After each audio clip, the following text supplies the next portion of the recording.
Hello friends, welcome again to my YouTube channel.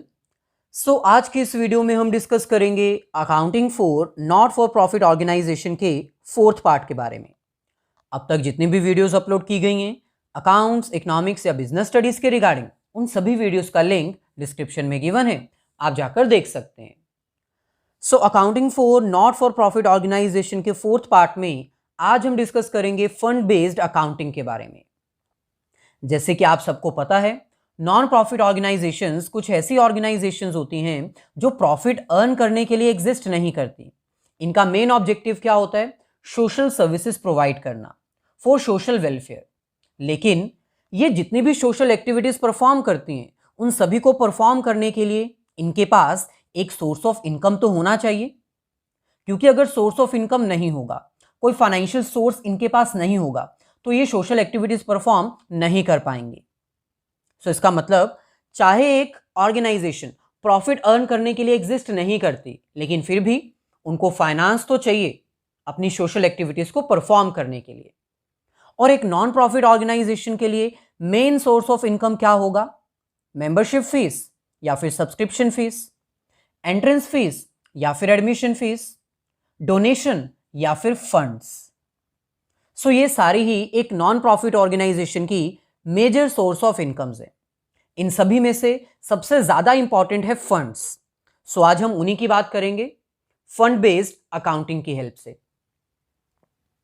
Fund based accounting क्या होता है, funds क्या होते हैं, कैसे फंड बेस्ड अकाउंट्स प्रिपेयर किए जाते हैं, डिफरेंट केसेस में फंड्स के रिगार्डिंग, उनके एक्सपेंसेस के रिगार्डिंग और उनकी इनकम के रिगार्डिंग क्या ट्रीटमेंट किए जाते हैं, ये सारा हम एक्सप्लेन करेंगे with the help of numerical example.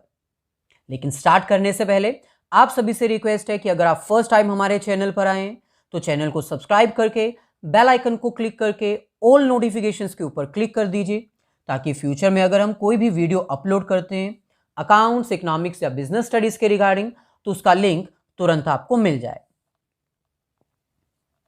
चलिए फर्स्ट ऑफ ऑल हम अंडरस्टैंड करते हैं आखिरकार फंड्स होते क्या हैं। बेसिकली फंड्स एक ऐसी अमाउंट है जो नॉन प्रॉफिट ऑर्गेनाइजेशन को रिसीव होती है for different purposes. Funds two categories में डिवाइड किए जा सकते हैं। फर्स्ट हमारे पास आते हैं जर्नल फंड्स और सेकंड हमारे पास होते हैं स्पेसिफिक फंड्स। सबसे पहले हम बात करते हैं जर्नल फंड्स की। बेसिकली जर्नल फंड्स वो फंड्स होते हैं जिनको एक नॉन प्रॉफिट ऑर्गेनाइजेशन कहीं भी कैसे भी इस्तेमाल कर सकती है, क्योंकि जिस बंदे ने ये फंड्स दिए हैं उसने बताया नहीं कि किस पर्पस के लिए आपको ये फंड्स यूज करने हैं। जर्नल फंड्स वो फंड्स हैं जो नॉन प्रॉफिट ऑर्गेनाइजेशन को रिसीव होते हैं विदाउट एनी पर्पस, जिनको एक नॉन प्रॉफिट ऑर्गेनाइजेशन अपनी नीड्स के अकॉर्डिंग जैसे मर्जी यूज कर सकती है। दूसरी तरफ सबसे इंपॉर्टेंट स्पेसिफिक फंड, ऐसे फंड्स जो कि रिस्ट्रिक्टेड फंड्स भी कहलाते हैं, क्योंकि जिस पर्सन ने ये फंड्स नॉन प्रॉफिट ऑर्गेनाइजेशन को दिए हैं उसने बताया है कि ये फंड्स मैं क्यों दे रहा हूं, किस पर्पस के लिए दे रहा हूं। क्योंकि जिसने फंड्स दिए हैं उसने पर्पस एक्सप्लेन किया है, स्पेसिफाई किया है, इसीलिए इनको हम क्या बोलते हैं? Specific funds. रिस्ट्रिक्टेड फंड्स जिसका इस्तेमाल एक नॉन प्रॉफिट ऑर्गेनाइजेशन सिर्फ उसी पर्पस के लिए कर सकती है जिस पर्पस के लिए एक पर्सन ने वो फंड्स दिए हैं। For example prize fund, tournament fund, match fund, pavilion fund, building funds. ये कुछ स्पेसिफिक फंड्स हैं। अगर हम बात करें प्राइज फंड की, तो इसका मतलब है कि जिस पर्सन ने ये फंड्स दिए हैं उसने ये फंड सिर्फ और सिर्फ प्राइज डिस्ट्रीब्यूट करने के लिए ही दिए हैं। टूर्नामेंट फंड, जिस पर्सन ने टूर्नामेंट फंड्स दिए हैं उसने टूर्नामेंट को अरेंज करने के लिए ही दिए हैं और उसका इस्तेमाल सिर्फ टूर्नामेंट के दौरान ही किया जा सकता है। Similarly match fund, building fund, pavilion fund. A fund is an amount received by non-profit organization for a specific purpose. हम बात कर रहे हैं उन फंड्स की जो कि एक नॉन प्रॉफिट ऑर्गेनाइजेशन को रिसीव होते हैं स्पेसिफिक पर्पस के लिए। Any amount received for a specific purpose cannot be used for any other purpose. अगर एक ऑर्गेनाइजेशन को स्पेसिफिक पर्पस के लिए फंड्स रिसीव होते हैं तो वो ऑर्गेनाइजेशन किसी भी और रीजन से उन फंड्स को यूज नहीं कर सकती। For example prize, tournament match fund, building fund etcetera. So basically funds एक तरह की रिसिप्ट है, एक सोर्स ऑफ इनकम है जिसको एक नॉन प्रॉफिट ऑर्गेनाइजेशन फ्यूचर में यूज कर सकती है as per the requirement. Next हमारे पास आता है फंड बेस्ड अकाउंटिंग क्या होता है। अब जैसे कि आप सबको पता ही है कि नॉन प्रॉफिट ऑर्गेनाइजेशन को बहुत डिफरेंट वे से फंड्स मिलते हैं। Tournament fund, prize fund, match fund, building fund, pavilion funds. So अलग अलग तरह के फंड्स एक नॉन प्रॉफिट ऑर्गेनाइजेशन को रिसीव होते हैं। जितने तरह के फंड्स एक नॉन प्रॉफिट ऑर्गेनाइजेशन को रिसीव होंगे उतने ही अकाउंट्स एक नॉन प्रॉफिट ऑर्गेनाइजेशन को ओपन करने पड़ेंगे ताकि वो सेपरेट अकाउंट्स प्रिपेयर करके सभी की डिटेल्स सेपरेटली मेंशन कर सके। So a non profit organisation receives different funds from different parties for different uses. So they need to maintain separate funds account to deal with different funds. So एक non profit organisation को different funds receive होते हैं different parties से different uses के लिए। इसीलिए एक non profit organisation को इन सभी फंड्स को सेपरेटली मेंटेन करना होगा, इनके अकाउंट्स सेपरेटली ओपन करने होंगे। So when accounting is done on this basis, it is called as fund based accounting. So जब एक नॉन प्रॉफिट ऑर्गेनाइजेशन अपने फंड्स को मेंटेन करने के लिए सेपरेट अकाउंट्स ओपन करती है तो उसी को हम क्या बोलते हैं? Fund based accounting. सो ये है हमारे पास format for fund based accounting. So एक ऑर्गेनाइजेशन को जितने भी फंड्स रिसीव हुए हैं उन सभी के रिगार्डिंग उनको सेपरेट अकाउंट्स ओपन करने पड़ेंगे। सो ये हमारे पास डेबिट साइड और ये हमारे पास credit side. Fund based accounting एक तरह का नॉमिनल अकाउंट है जिसमें हम source of income credit side record करते हैं और एक्सपेंसेस को डेबिट साइड रिकॉर्ड करते हैं। All incomes and gains credit, all expenses and losses debit. So अगर एक ऑर्गेनाइजेशन को कोई फंड रिसीव होता है तो उसको हम क्रेडिट साइड रिकॉर्ड करेंगे। फंड के रिगार्डिंग कोई भी इनकम अगर रिसीव होती है उसको भी हम क्रेडिट साइड ही रिकॉर्ड करेंगे। लेकिन अगर उसी फंड में से कुछ अमाउंट यूज की जाती है as an expense for the payment purpose तो उसको हम डेबिट साइड रिकॉर्ड करेंगे। सो डेबिट साइड सभी एक्सपेंसेस और क्रेडिट साइड हम सभी इनकम्स रिकॉर्ड करेंगे। लास्ट में हमें इस अकाउंट को बैलेंस करना होगा और बैलेंस करने के टाइम पर आपको ध्यान रखना होगा कि अगर फंड बेस्ड अकाउंटिंग की क्रेडिट साइड ज्यादा है as compare to debit side, इसका मतलब इनकम साइड ज्यादा है एक्सपेंसेस के कंपैरिजन में, तो वो बैलेंस अमाउंट हम कहां ट्रांसफर करेंगे? लायबिलिटी साइड, क्योंकि funds are treated as capital. हम इसको एक तरह से कैपिटल के तौर पर रिकॉर्ड करते हैं और कैपिटल क्योंकि बैलेंस शीट में लायबिलिटी साइड रिकॉर्ड होती है इसीलिए हम इसको भी क्रेडिट साइड रिकॉर्ड करेंगे।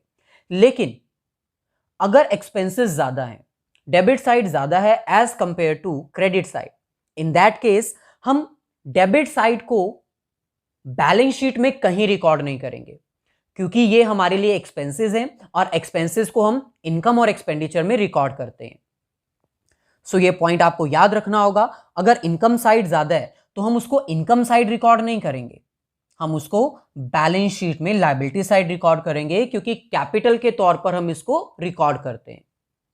दूसरी तरफ अगर डेबिट साइड ज्यादा है, एक्सपेंसेस ज्यादा है, तो इसको हम बैलेंस शीट में नहीं, कहां रिकॉर्ड करेंगे? इनकम और एक्सपेंडिचर अकाउंट में। नेक्स्ट हमारे पास है फंड इन्वेस्टेड और डिपॉजिट इनटू बैंक। अब कई बार क्या होता है, एक नॉन प्रॉफिट ऑर्गेनाइजेशन जिसको फंड्स रिसीव होते हैं वो इन फंड्स को बैंक्स में डिपॉजिट करवा देते हैं ताकि वो कुछ एक्स्ट्रा इंटरेस्ट अर्न कर सके।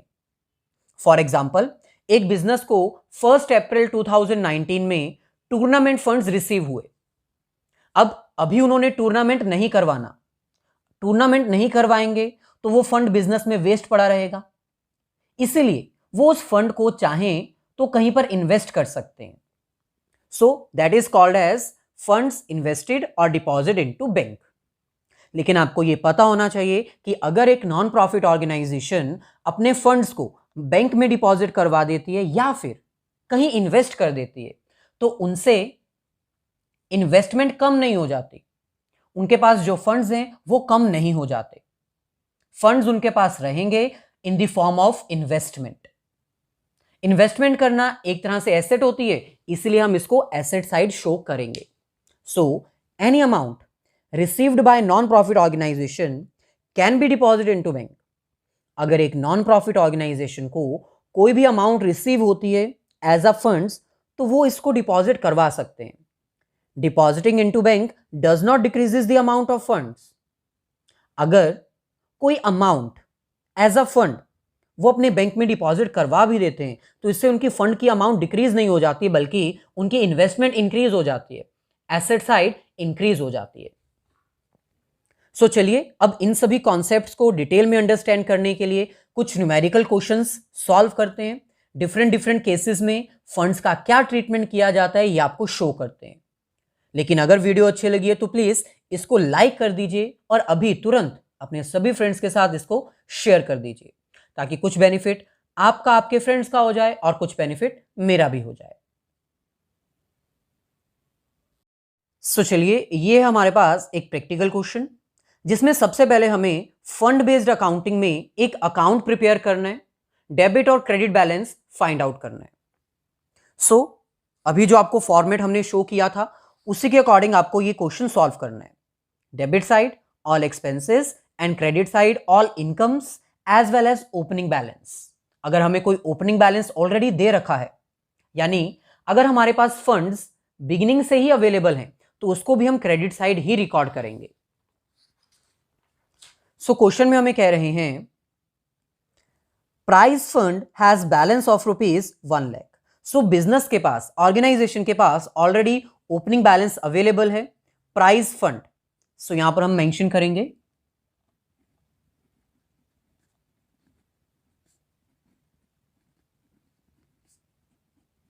प्राइज फंड अकाउंट, ये हमारे पास डेबिट साइड और ये हमारे पास क्रेडिट साइड। अब क्योंकि प्राइज फंड एक तरह से कैपिटल बैलेंस होता है और कैपिटल का जो बैलेंस है वो हमेशा क्रेडिट साइड रिकॉर्ड किया जाता है, इसलिए हम इसको क्रेडिट साइड रिकॉर्ड करेंगे। कोई भी ओपनिंग बैलेंस हो किसी भी फंड का वो हमेशा क्रेडिट साइड ही रिकॉर्ड किया जाएगा। सो यहां पर हम लिखेंगे by balance brought down that is 1 lakh. Next हमारे पास है जो 1 लाख हमारे पास बैलेंस है is invested as a fixed deposits into a bank earning 8% interest. ये जो 1 लाख है वो कंपनी ने, बिजनेस ने इन्वेस्ट कर दिया है बैंक में जिसके ऊपर उनको 8% इंटरेस्ट मिलेगा। अब जैसे कि हमने आपको बताया था कि अगर कंपनी चाहे, बिजनेस चाहे तो अपने प्राइज फंड को या किसी भी फंड को इन्वेस्ट कर सकता है, इससे उनकी इन्वेस्टमेंट की वैल्यू बढ़ जाएगी लेकिन फंड का बैलेंस कम नहीं होगा। So balance as it is रहेगा। बस हमें ये 1 लाख जो हमने इन्वेस्ट किया इसको कहां पर शो करना होगा, बैलेंस शीट में एसेट साइड। इसके ऊपर हमें इंटरेस्ट भी मिलेगा 8%। अब क्योंकि हमें 8% इंटरेस्ट मिलेगा इसका मतलब हमें 8% इंटरेस्ट भी रिकॉर्ड करना होगा प्राइज फंड में। अभी हमने आपको बताया था कि जितनी भी इनकम्स हैं प्राइज फंड के रिगार्डिंग वो हमें सारी की सारी कहां रिकॉर्ड करनी है, क्रेडिट साइड। सो यहां पर हम लिखेंगे by interest on prize fund investment that is 8%। So 1 lakh के ऊपर 8% हम अप्लाई करेंगे, ये हमारे पास आएगा 8,000। ऐसे नेक्स्ट हमारे पास है further donation of ₹10,000 is received towards it. किसी पर्सन ने 10,000 की अमाउंट डोनेट की है, किसके लिए, प्राइज फंड के लिए। सो ये भी एक सोर्स ऑफ इनकम है, इसको भी हम क्रेडिट साइड ही रिकॉर्ड करेंगे। सो यहां पर हम मेंशन करेंगे बाय डोनेशन अमाउंट 10,000। नॉर्मली ये डोनेशन जो है वो इनकम और एक्सपेंडिचर में हम इनकम साइड रिकॉर्ड करते हैं, लेकिन क्योंकि ये डोनेशन प्राइज फंड के लिए ही रिसीव हुई है, इसलिए हम इसको प्राइज फंड के अंडर ही इसको रिकॉर्ड कर रहे हैं। नेक्स्ट हमारे पास है expenses incurred toward prizes are 7,000। So क्योंकि प्राइज फंड इस्तेमाल किया जाएगा प्राइज डिस्ट्रीब्यूट करने के लिए, सो उसका एक्सपेंस आया 7,000। अब 7,000 को 2 पार्ट्स में डिवाइड किया गया है। 3,000 की ट्रॉफीज डिस्ट्रीब्यूट की गई हैं और 4,000 का कैश प्राइज डिस्ट्रीब्यूट किया गया है। इसका मतलब टोटल एक्सपेंसेस 7,000 है। तो हम यहां पर लिखेंगे 2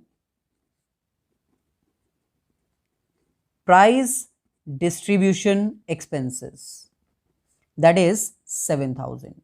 सो जितने भी प्राइस से रिलेटेड इनकम्स थी वो हमने क्रेडिट साइड रिकॉर्ड की और जितने भी एक्सपेंसेस थे वो हमने डेबिट साइड रिकॉर्ड किए। अब हमें इसको बैलेंस करना है। यहां पर हमारे पास टोटल आएगा 1,18,000 और यहां पर है 7,000। इसका मतलब क्रेडिट साइड ज्यादा है as compare to debit side. और अभी हमने आपको एक्सप्लेन किया था कि अगर क्रेडिट साइड ज्यादा होती है तो वो बैलेंस हम बैलेंस शीट में ट्रांसफर करते हैं लायबिलिटी साइड। सो यहां पर हम क्या मेंशन करेंगे, to transfer to liability side of balance sheet. So ये हमारे पास आएगा 1,11,000। अगर डेबिट साइड ज्यादा होती क्रेडिट साइड कम होती, इन दैट केस हम बैलेंस अमाउंट को बैलेंस शीट में नहीं इनकम और एक्सपेंडिचर के एक्सपेंडिचर साइड ट्रांसफर करते। सो यहां पर हमारे पास आ जाएगा 1,18,000 1,18,000। सो लायबिलिटी साइड हमारे पास टोटल आएगा 1,11,000 और बैलेंस शीट में हमें जो इन्वेस्टमेंट है 1 लाख की वो शो करनी है। सो ये हमारे पास एक सिंपल क्वेश्चन था। अब हम डिफरेंट केसेस को अंडरस्टैंड करेंगे कि अगर हमें फंड्स के regarding different types of questions आते हैं तो उनका ट्रीटमेंट क्या किया जाए। सो ये हमारे पास एक क्वेश्चन जिसके अंडर हमें total 5 to 6 different cases given है और इन डिफरेंट केसेस के अंडर फंड्स का क्या ट्रीटमेंट किया जाएगा यह हम अंडरस्टैंड करेंगे। सो क्वेश्चन में हमें कह रहे हैं how the following items shown in the financial statements of non profit organisation. ये जो हमें इंफॉर्मेशन दे रखी है इनका ट्रीटमेंट क्या किया जाएगा नॉन प्रॉफिट ऑर्गेनाइजेशन की फाइनेंशियल स्टेटमेंट्स में। फाइनेंशियल स्टेटमेंट्स में इनकम और एक्सपेंडिचर भी आते हैं, रिसिप्ट और पेमेंट्स भी आती हैं, बैलेंस शीट भी आती है। तो हम सभी को अंडरस्टैंड करेंगे और ये आइडेंटिफाई करेंगे कि किस केस का कैसे ट्रीटमेंट किया जाए। सो फर्स्ट हमारे पास है केस नंबर 1। टूर्नामेंट फंड हमें दे रखा है that is 2 lakh. Tournament expenses हमें दे रखे हैं 60,000। रिसिप्ट फ्रॉम टूर्नामेंट्स दे रखे हैं 80,000। अब इसके लिए हम टूर्नामेंट फंड अकाउंट प्रिपेयर कर सकते हैं, लेकिन अगर टूर्नामेंट फंड अकाउंट प्रिपेयर करने को नहीं बोला है तो आप सिंपली इसका रफ वर्क भी प्रिपेयर कर सकते हैं। पूरा फंड अकाउंट आपको प्रिपेयर करने की जरूरत नहीं पड़ेगी। सिंपल है, सबसे पहले आपको टूर्नामेंट फंड दे रखा है दैट इज 2 लाख। इसके रिगार्डिंग टूर्नामेंट के रिगार्डिंग जितनी भी इनकम्स हैं वो हम इसमें प्लस कर देंगे। जैसे कि हमें दे रखा है रिसिप्ट फ्रॉम टूर्नामेंट्स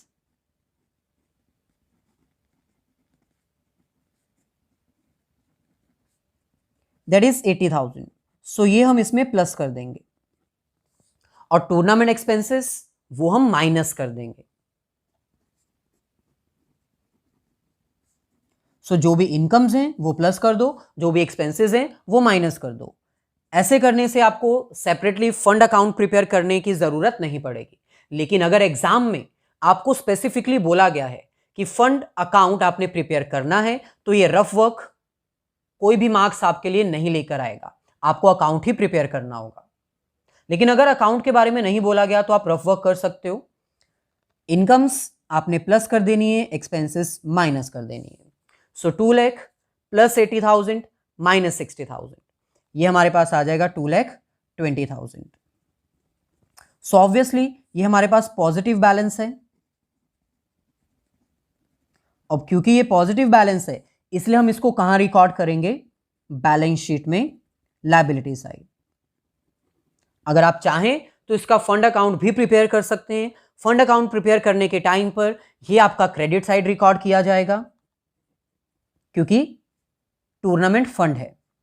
रिसिप्ट है यानी कि सोर्स ऑफ इनकम है, इसको भी हम क्रेडिट साइड रिकॉर्ड करेंगे, और ये एक्सपेंसेस हैं, इसको हम debit side.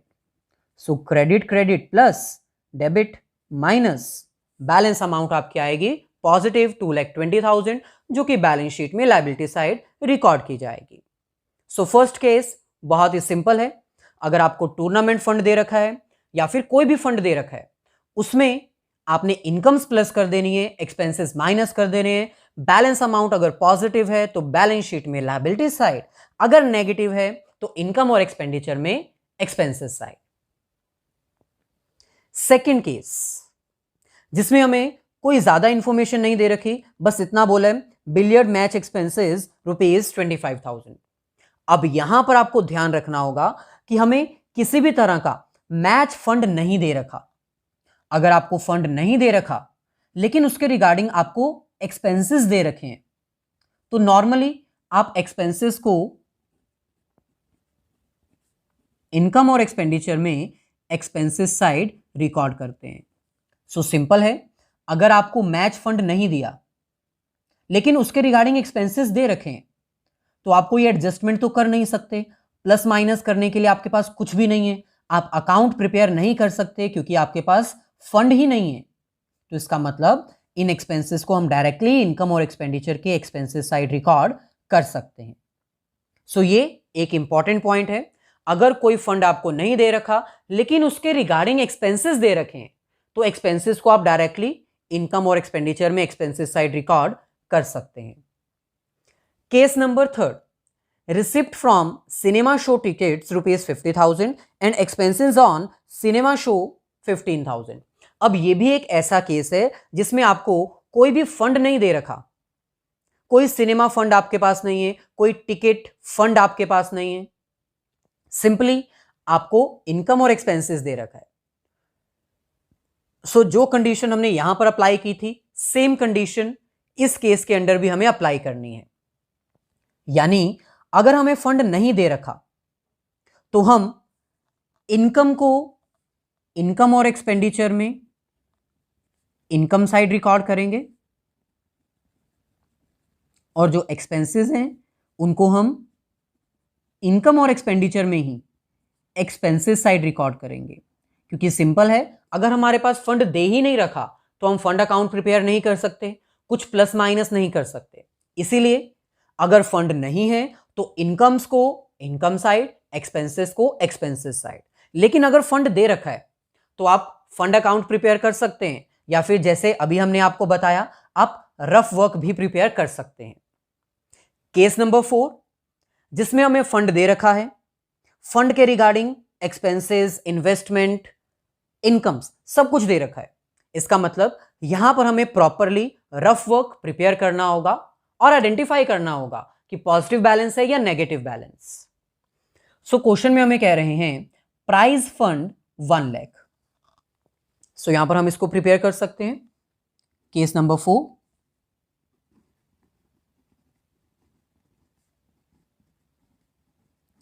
Prize fund that is 1 lakh.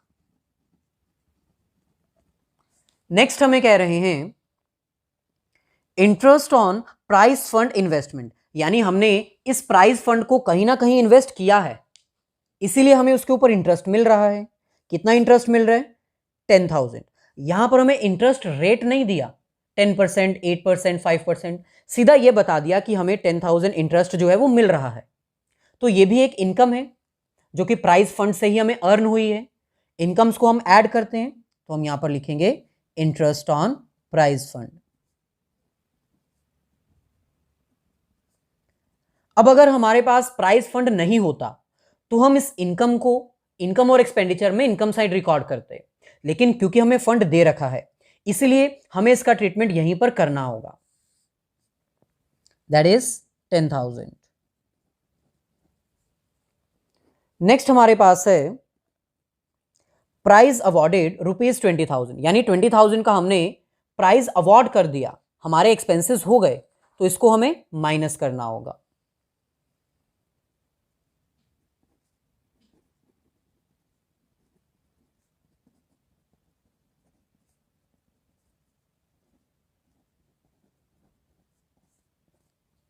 Similarly last में हमें क्या दे रखा है, price fund investment.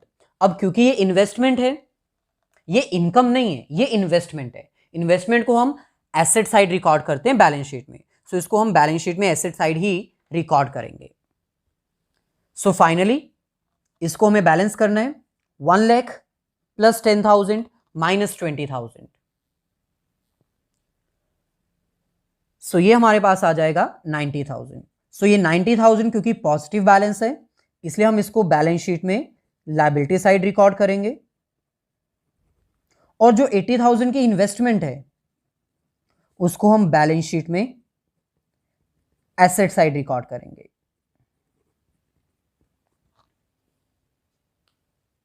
Similarly fifth case हमारे पास है जिसमें हमें प्राइज फंड दे रखा है, हमने इस प्राइज फंड को इन्वेस्ट भी किया है। प्राइज फंड इन्वेस्टेड ऑन 1 अप्रैल 80,000। सो 80,000 जो हमारे पास प्राइज फंड था इसको हमने इन्वेस्ट कर दिया। इस बार हमें रेट दे रखा है 10%। डोनेशन हमें रिसीव हुई है 12,000।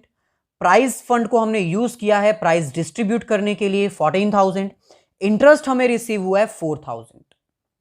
सो इसके रिगार्डिंग हम यहां पर वर्किंग नोट प्रिपेयर कर लेते हैं। सो सबसे पहले हम यहां पर रिकॉर्ड करेंगे प्राइस फंड। डायरेक्टली हम इसको बैलेंस शीट में भी रिकॉर्ड कर सकते हैं, और अगर आप इसको बैलेंस शीट में रिकॉर्ड नहीं करना चाहते तो पहले आप रफ वर्क प्रिपेयर कर लीजिए, उसके बाद बैलेंस अमाउंट को आप बैलेंस शीट में ट्रांसफर कर सकते हैं। सो पहले हम रफ वर्क कर लेते हैं। वर्किंग नोट, प्राइस फंड हमें गिवन है,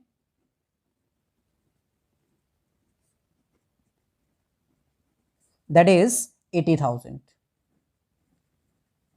और इस 80,000 को हमने इन्वेस्ट कर दिया है, इसलिए हम इसको बैलेंस शीट में एसेट साइड शो कर देंगे।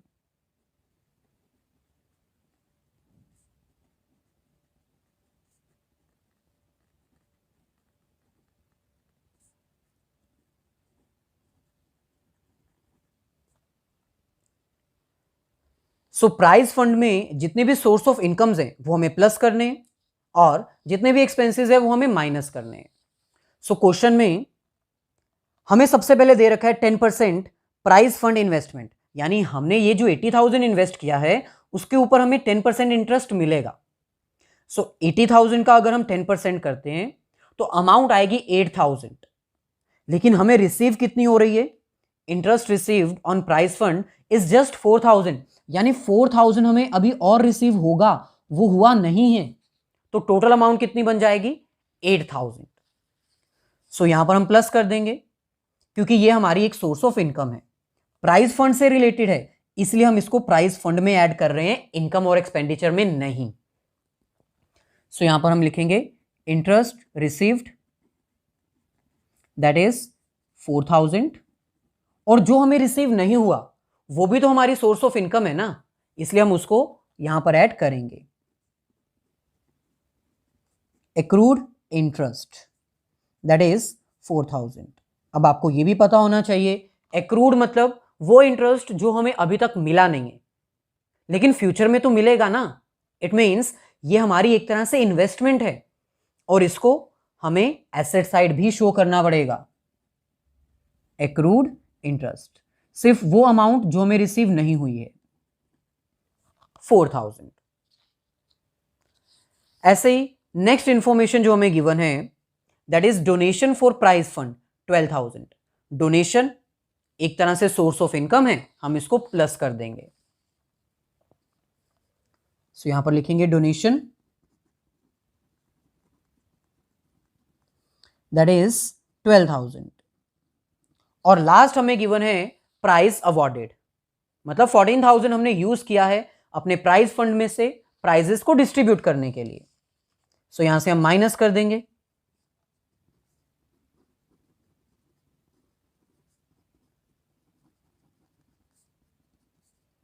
$14,000। सो 80,000 प्लस 8,000 प्लस 12,000 माइनस 14,000, सो ये हमारे पास आ जाएगा फाइनल अमाउंट 86,000। सो क्योंकि ये पॉजिटिव है इसलिए हम इसको बैलेंस शीट में लायबिलिटी साइड ट्रांसफर करेंगे। सो यहां पर हम मेंशन कर देंगे price fund liability side, that is 86,000। हमारा यहां पर एसेट साइड और लायबिलिटी साइड मैच नहीं करेगा क्योंकि ये सिर्फ एक्सट्रैक्ट है, कंप्लीट क्वेश्चन नहीं है।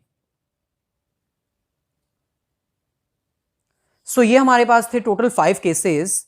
फाइनली एक लास्ट ट्रीटमेंट हमारे पास है जो कि इस लेक्चर में हम कवर करेंगे। सो ये हमारे पास है creating an asset out of available funds. अब कई बार एक नॉन प्रॉफिट ऑर्गेनाइजेशन को कुछ ऐसे फंड्स रिसीव होते हैं जिनको वो यूज कर सकते हैं अपनी एसेट क्रिएट करने के लिए। जैसे for example non profit organisation को बिल्डिंग फंड अगर रिसीव होता है तो वो बिल्डिंग फंड क्यों रिसीव हुआ है? बिल्डिंग की कंस्ट्रक्शन के लिए।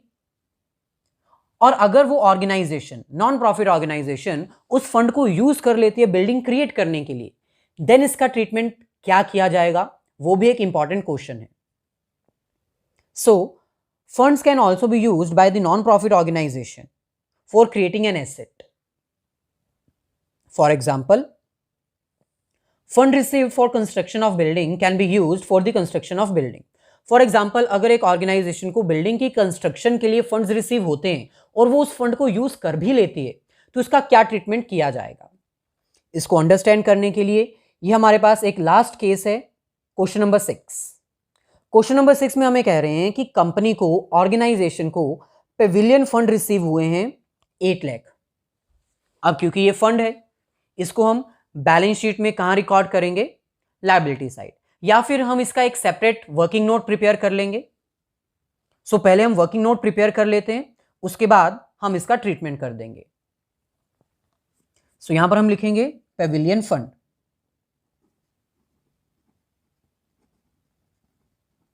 आप चाहें तो इसका ट्रीटमेंट डायरेक्टली बैलेंस शीट में भी शो कर सकते हैं। सो पेविलियन फंड हमारे पास ऑलरेडी है 8 लाख। नेक्स्ट हमें कह रहे हैं डोनेशन फॉर पेविलियन, यानी ऑर्गेनाइजेशन को पेविलियन की कंस्ट्रक्शन के लिए डोनेशन भी रिसीव हुई है। अब क्योंकि ये डोनेशन नॉर्मल डोनेशन नहीं है, पेविलियन की डोनेशन है, इसलिए हमें इसको पेविलियन के फंड में ही ऐड करना पड़ेगा, दैट इज 1 लाख। सो यहां पर हम इसको ऐड कर देंगे।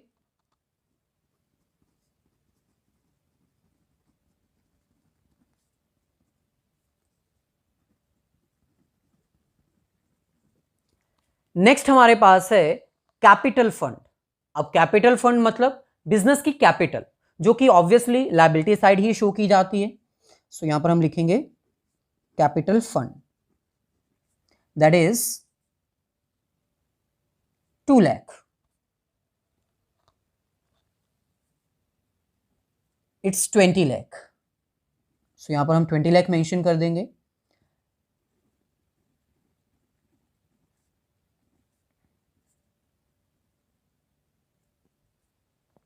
फाइनली लास्ट में हमें इंफॉर्मेशन गिवन है Pavilion work in progress. Work in progress यानी जो पेविलियन फंड रिसीव हुआ था उसको यूज किया गया पेविलियन की कंस्ट्रक्शन के लिए, और 6 लाख तक की कंस्ट्रक्शन हो चुकी है। ये वर्क इन प्रोग्रेस है, यानी हमारा पेविलियन जो है जहां पर मैचेस कंडक्ट करवाए जाएंगे वो डेवलप होना स्टार्ट हो चुका है। सो क्योंकि ये हमारी एसेट है इसलिए हम यहां पर रिकॉर्ड करेंगे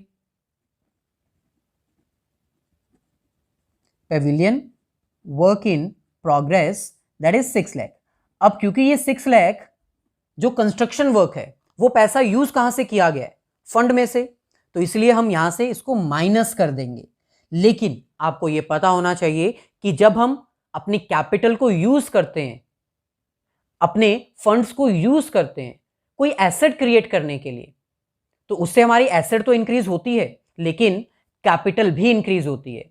इसका मतलब ये जो 6 लाख यूज किया गया है वो माइनस तो करेंगे लेकिन किस में ट्रांसफर करने के लिए? कैपिटल में ट्रांसफर करने के लिए। सो यही एक इंपॉर्टेंट पॉइंट है जो आपको पता होना चाहिए। सो ये जो 6 लाख है जो कि पेविलियन की कंस्ट्रक्शन के लिए यूज किया गया है, वो एसेट साइड तो ऐड हो जाएगा लेकिन पेविलियन फंड में से माइनस हो जाएगा, क्योंकि हमने पेविलियन फंड को ही तो यूज किया है। माइनस कर रहे हैं हम, लेकिन माइनस करना मतलब कहां ट्रांसफर करना? कैपिटल में, क्योंकि ये हमारे लिए एक सोर्स ऑफ कैपिटल है। सो यहां पर हम ऐड कर देंगे transfer from pavilion fund, that is 6 lakh. So ये हमारे पास आ जाएगा 26 लाख, यहां पर 6 लाख, और पेविलियन फंड जो बैलेंस हमारे पास बचेगा वो हम यहां पर शो कर देंगे, दैट इज 3 लाख।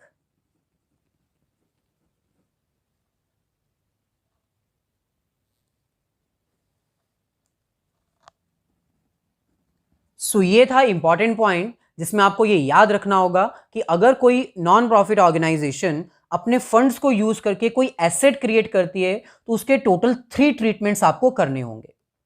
सबसे पहले पेविलियन फंड को यूज करते हुए पेविलियन की कंस्ट्रक्शन की गई है, तो इसका मतलब इसका फर्स्ट ट्रीटमेंट क्या होगा? फंड्स में से जितनी अमाउंट हमने यूज की है वो यूज करना। अब क्योंकि हम फंड्स को यूज कर रहे हैं एसेट क्रिएट करने के लिए, इसलिए सेकंड ट्रीटमेंट क्या होगा?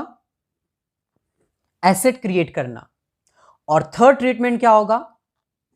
कैपिटल में ऐड करना। सो जिस फंड को यूज किया गया है उसमें से माइनस, कैपिटल में ऐड, और एसेट में इंक्रीज। सो ये थी हमारी आज की वीडियो जिसमें हमने नॉन प्रॉफिट ऑर्गेनाइजेशन के केस में फंड्स का क्या क्या ट्रीटमेंट किया जाता है डिफरेंट केसेस के अंडर, ये एक्सप्लेन किया। अगर वीडियो अच्छी लगी है तो प्लीज इसको लाइक कर दीजिए और अपने सभी फ्रेंड्स के साथ इसको शेयर कर दीजिए।